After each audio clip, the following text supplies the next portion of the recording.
Nesta aula, nós vamos examinar aspectos referentes à eodiagênese das rochas carbonáticas.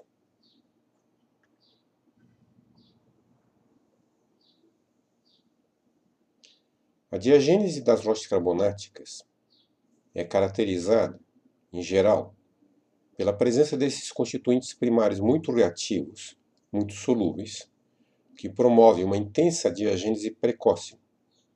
Normalmente, as rochas carbonáticas têm uma eodiagênese bem mais importante do que a mesodiagênese. O principal controle atuante sobre a diagênese de rochas carbonáticas é a composição da água, desde que a composição dos constituintes pouco varia. A composição da água controla as reações sobre os constituintes primários e os tipos de cimentos precipitados nessas rochas. Folke criou o conceito de que a presença de magnésio na água do mar ou em outras águas evaporíticas pode envenenar o crescimento dos cristais, gerando cimentos marinhos e hipersalinos de calcita magnesiana ou aragonita de tamanho muito pequeno cristalino, microcristalinos, tecriptocristalinos ou formas fibrosas, defeituosas. A formalização dos tipos de processos e produtos nos ambientes eodiagenéticos carbonáticos marinhos ou continentais vem do artigo de Longman, que está disponível nos nossos materiais.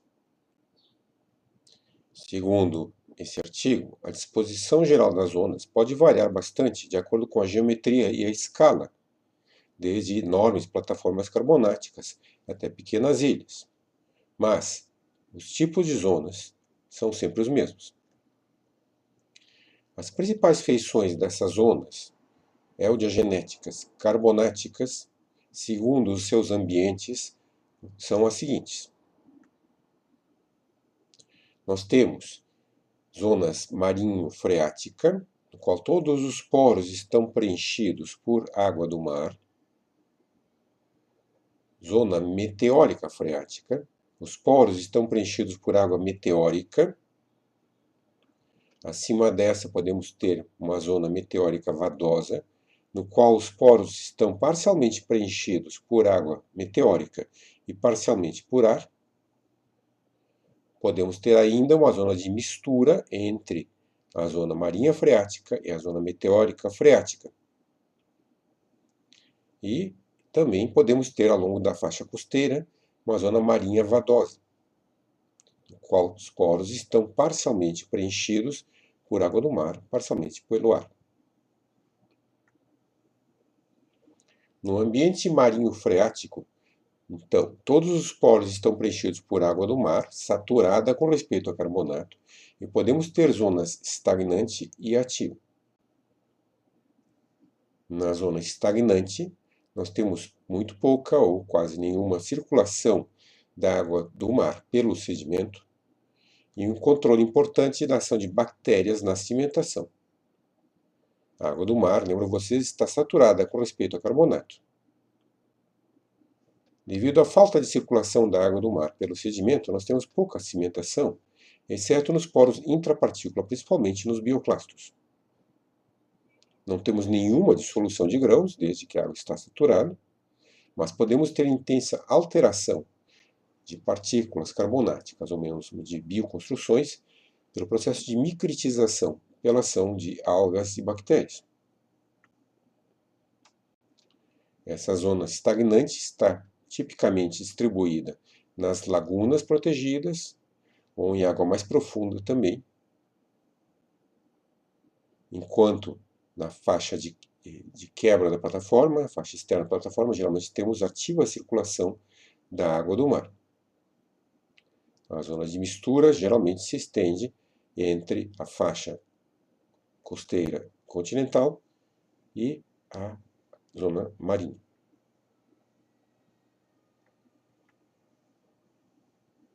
Nós vemos nessa imagem micritização marginal ou já interna de partículas pela ação de algas e bactérias e outros organismos.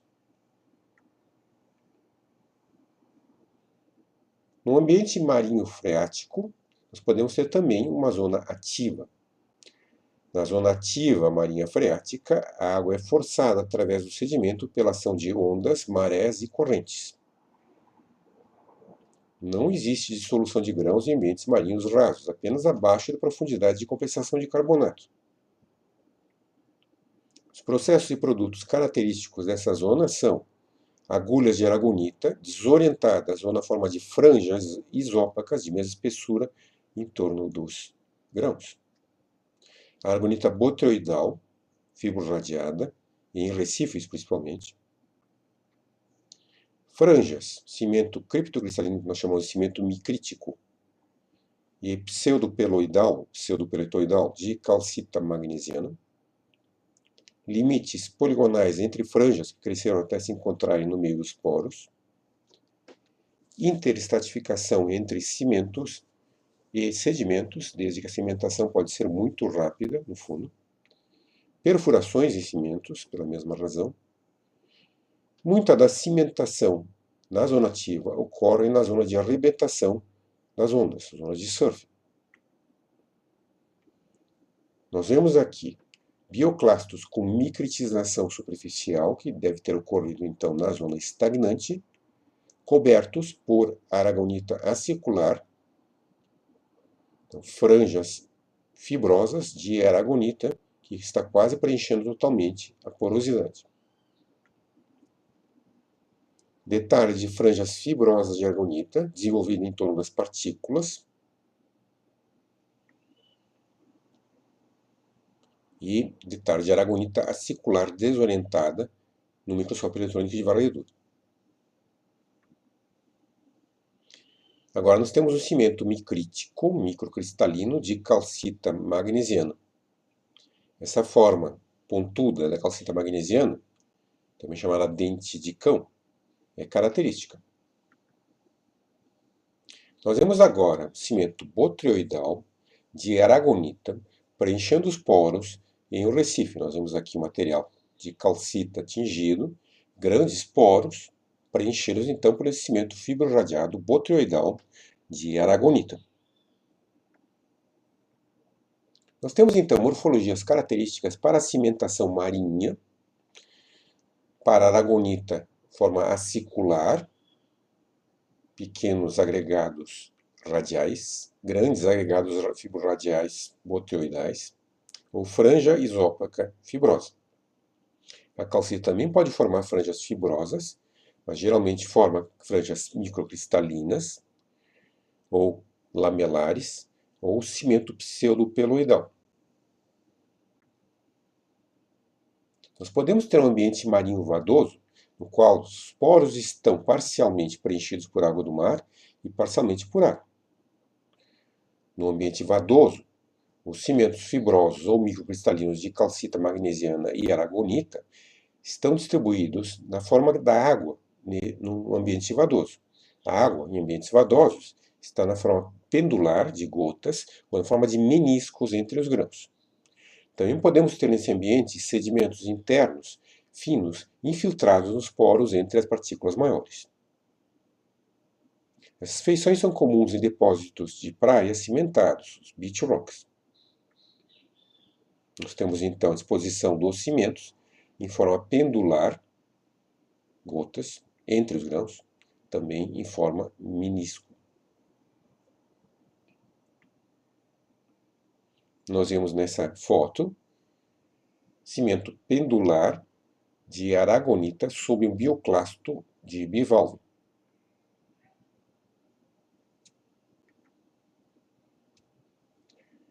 No ambiente meteórico, os poros podem estar totalmente ou parcialmente preenchidos por água meteórica. No ambiente meteórico vadoso, os poros estão preenchidos em parte por água meteórica e em parte por ar.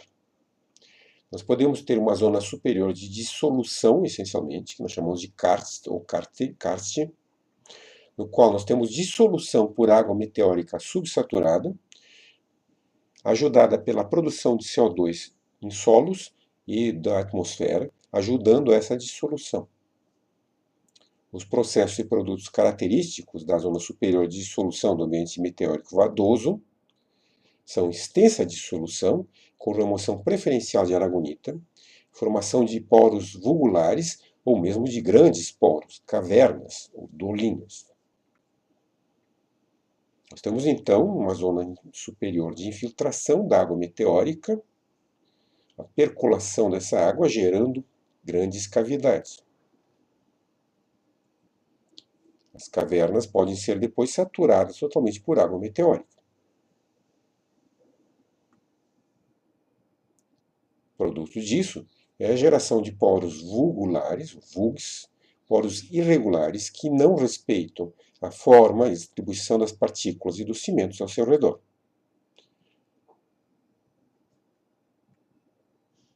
Ou grandes poros, cavernas, definidos como poros suficientemente grandes para que uma pessoa possa entrar.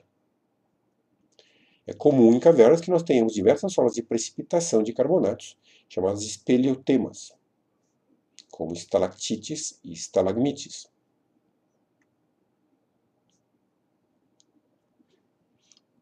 Na zona inferior do ambiente meteórico vadoso, nós temos uma zona de precipitação, também conhecida como caliche, no qual nós temos a distribuição da água em meniscos ou em gotas, perda de água e evaporação, ajudando então a precipitação, com a geração de cimentos de calcita de baixo teor de magnésio, em mosaico, e microcristalina na forma de meniscos, então em formas pendulares de gotas. Temos preservação de grande parte da porosidade nesse ambiente, e podemos ter a formação de crostas e nódulos importantes de calcita em caliches importantes, em calcretes com horizontes com diferentes texturas e estruturas. Nós vemos nessa imagem meniscos de calcita de baixo teor de magnésio gerados entre os grãos no ambiente meteórico vadoso.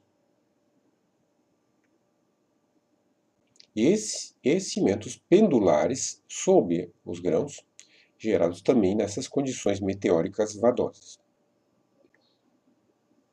Podemos ter crostas como essa aqui, de caliche, formados nesse ambiente, com nódulos, concreções e estruturas maciças e gretadas. No ambiente meteórico freático, os poros estão completamente preenchidos por água meteórica. A água meteórica não é saturada com respeito ao carbonato originalmente e pode então produzir dissolução. Na zona de dissolução do ambiente meteórico vadoso, nós temos intensa então dissolução de partículas e cimentos pré-existentes por água meteórica subsaturada. Os processos e produtos característicos são então o desenvolvimento de porosidade móldica e vulgular por dissolução preferencial de algumas partículas. Podemos ter algum neomorfismo ou recristalização de grãos instáveis de aragonita e de calcita magnesiana para calcita de baixo teor de magnésio. Nós vemos uma interessante rocha em negativo, no qual o que eram inicialmente partículas, originalmente partículas, estão agora totalmente dissolvidas na forma de poros móldicos. A porosidade interpartícula original foi cimentada antes da dissolução e está preservada. Provavelmente as partículas eram aragoníticas e a cimentação então feita por calcita. Foi preservada. A calcita está tingida de rosa por alizarina. Na zona estagnante do ambiente meteórico freático, nós temos pouca ou nenhuma circulação de água saturada com relação à calcita através dos sedimentos. Os produtos são pouca cimentação nesse ambiente, mas tipicamente importante neomorfismo da aragonita e da calcita magnesiana para a calcita com baixo teor de magnésio, com alguma preservação das texturas e fábricas internas às partículas ou dos cimentos. Pouca ou nenhuma dissolução, tipicamente, e preservação da porosidade nessa zona estagnante do ambiente meteórico freático. Nós vemos nessa imagem um fantasma da estrutura interna deste bioclasto preservada por delicada recristalização ou neomorfismo de uma concha de bivalve.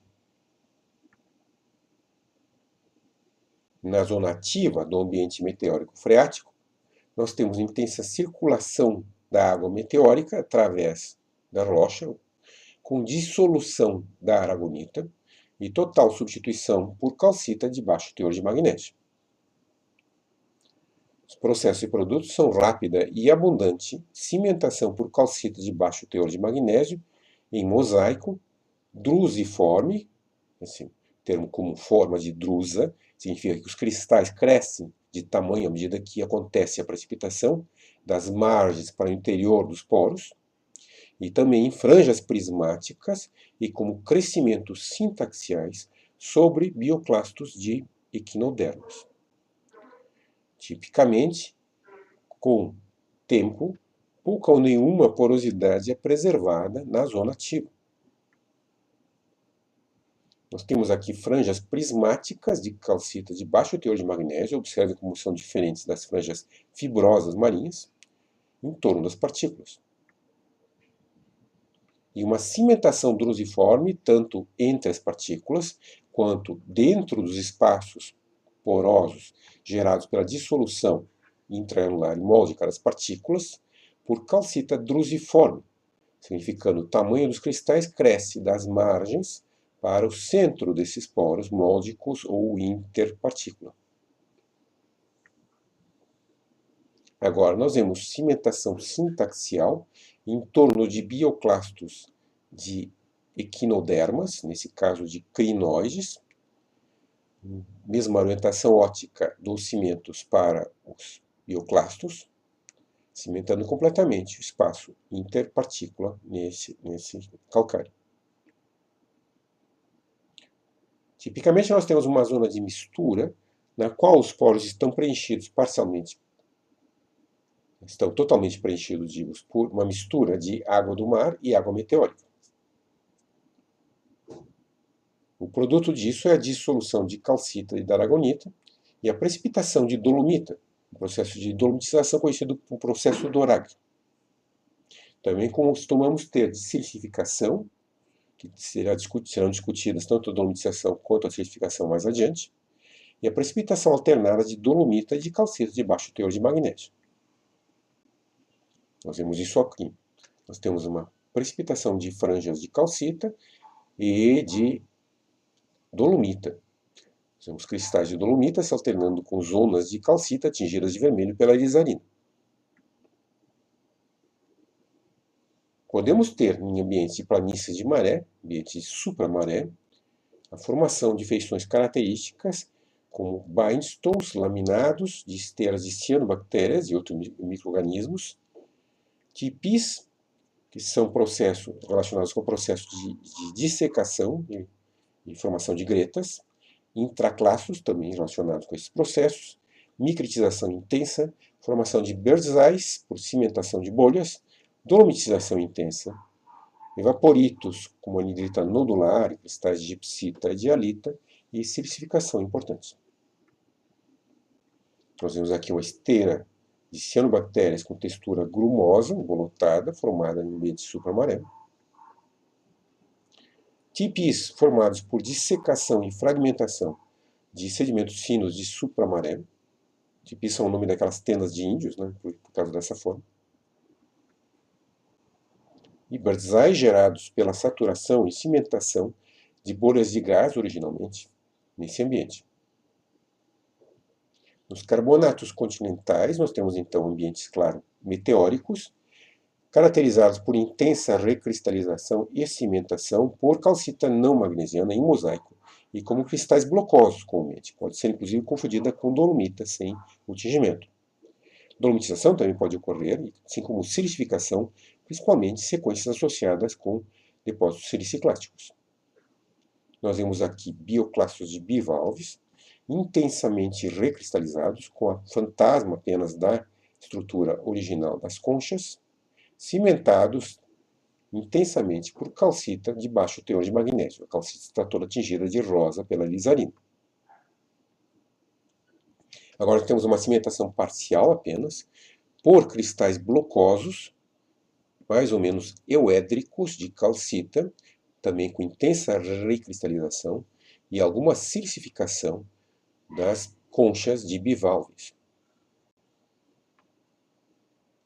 Aqui nós vemos intensa silicificação das conchas de bivalves, intensa recristalização também, com o fantasma da estrutura interna dos bioclastos e alguma dissolução.